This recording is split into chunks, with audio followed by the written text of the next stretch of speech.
wanted to find a way to do this safely and at the same time connect with you while I'm driving. Because there's something about being in motion that wants me to share when I'm in motion. So let's give it a try.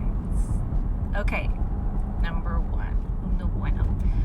I had a really great conversation with, I call it great, but get down into it.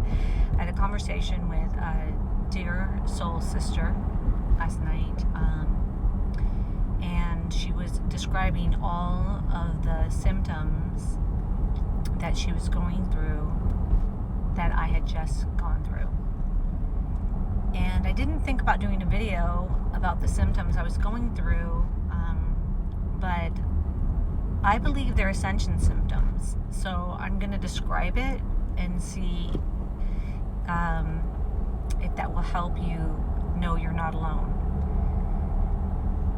About a few weeks ago, I went to Sedona, and I went there to do some deep alone time with the earth there. I have a connection to the Native American energy that's there through Grandmother Sky. We never got into that because I never shared that with you, because I've been keeping this all to myself and letting it unfold. Okay. So I went there, and instead of what I thought I would feel, right, which is like connected everything, I just come back from the East Coast, and all I felt, and the East Coast was rough. I had gone to see family. I went to go to a wedding and go see family, and there were interesting storylines and timelines that I was on with them that were varied, different than my experience, and that was hard. I came back feeling very drained, and then I left to Sedona, and I felt drained and empty. And that went on, and there was a feeling like 65%, if not more, I think I'm being kind to myself, felt like I was 100% disconnected from my divine connection. And I would watch my videos that I had on YouTube, and I felt like a fraud because I was thinking, I'm not even that person anymore, and I don't know how to get back to her. I just felt numb inside. It was like nothing was wrong in the outer world, but yet everything inside felt separated out, numb and disconnected. And I hadn't felt that way in a really long time, and it was scary to me.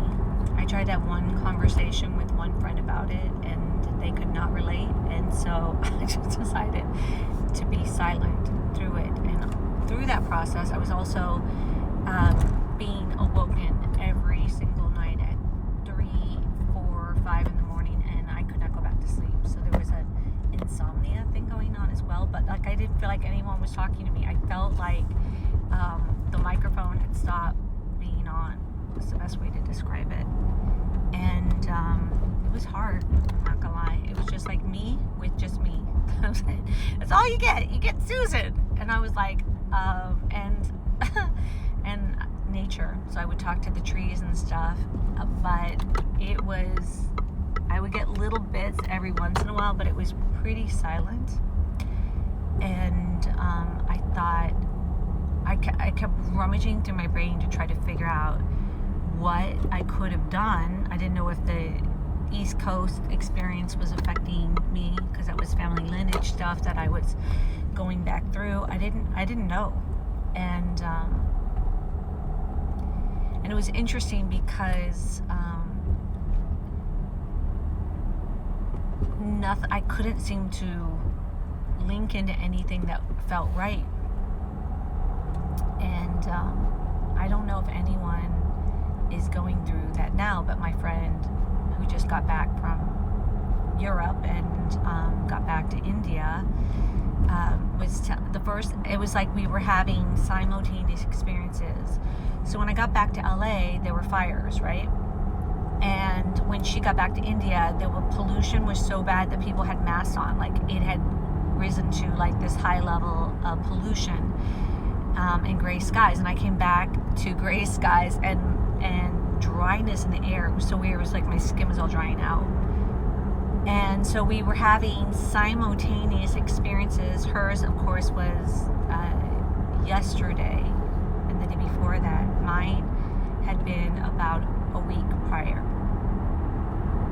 but very linear, and she was in the spot where she didn't feel connected.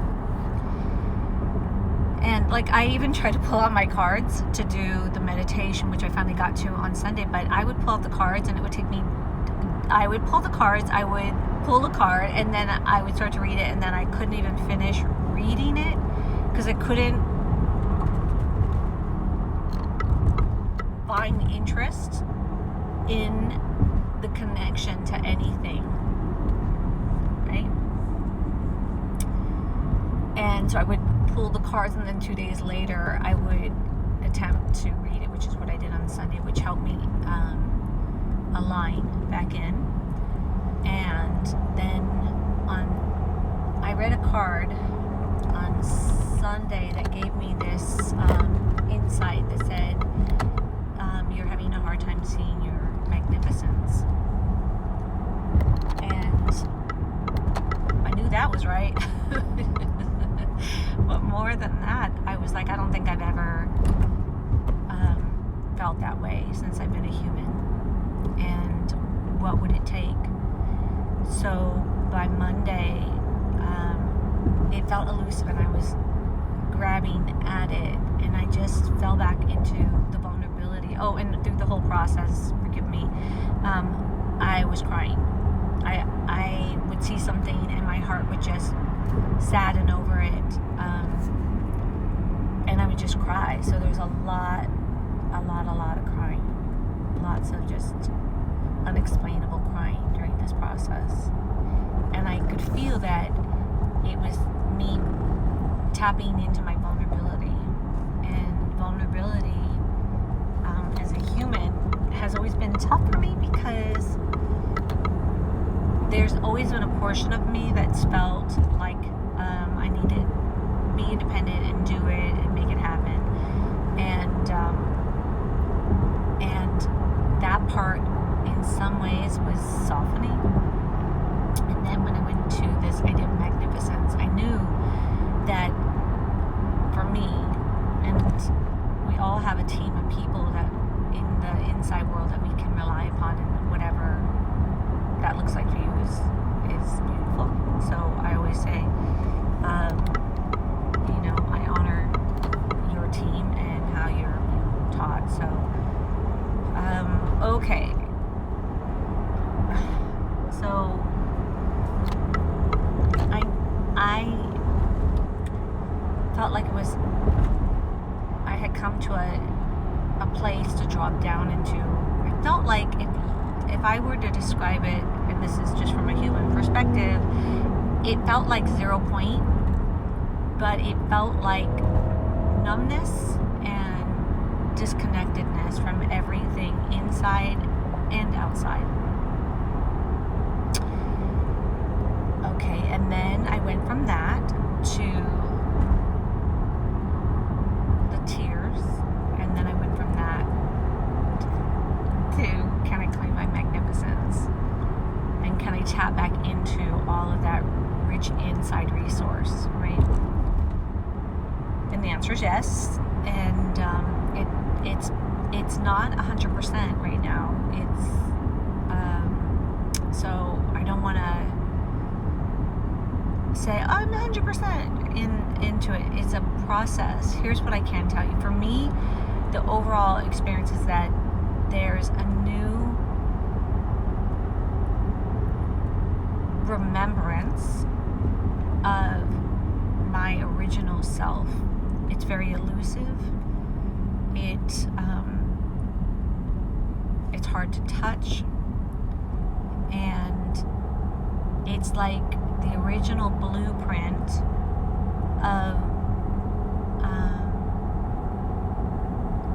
the human, I want to say genome, but that's channel, just FYI. It's like the human blueprint, the human genome. It's that original state that once was. and it's incredibly elusive. And it's like grabbing at air, right? And at the same time, you can't even grab at it. It's like you have to feel your way through it. And this portion of the ride, so I've spoken to you about the Divine Mother. And this portion of the ride is the Divine Father, that masculine energy, and I taking steps of relationships. And the feeling I get from it, the best way to describe it is like, for me, the Divine Mother smells like roses. I'm letting you into some really deep stuff for me, right? So welcome. And for the Divine energy, it feels mentally. Like I feel menthol.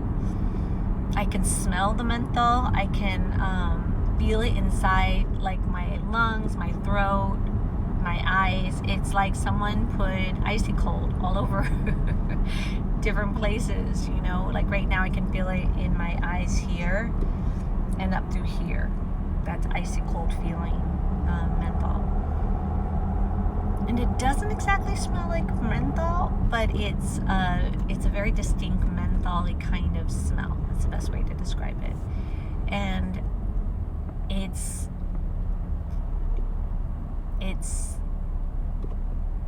this place of vulnerability and remembrance of that nurturing. And something I came to the conclusion of, so I'm going to share this as a point of view. I should do it for a different video. Okay, let's keep it separate maybe. I don't like to make these videos too long. Oh shoot, we're already at 12 minutes. This is enough for right now. Just, here's the thing. My way of doing things is not supposed to be your way. The symptoms, the experience that I'm sharing are so you don't feel alone. Because when I talked with her, it was confirmation that that it wasn't an individual thing, that it was happening on a collective level, like a quantum system. And some people are sensitive to feeling it first, and some people are, but we're all going to feel it. And we're all going to feel it. And this is the last piece that I do want to share with you. When I made that connection on what was happening for me and what my human was going through, right? And it kept showing me that I'd already completed it. And at the same time, I was in it. And things from my human mind, right, and my human experience is becoming, it's like I'm learning viscerally a quantum experience that doesn't have a linear approach. And what I was shared inside, my knowledge came through, is that these templates of who we are, who you are, who I am, who we are, these templates are sacred geometry that is like the codons and everything that makes up you. But it's like everything would relate down to energy and the way that you're supposed to be and I'm supposed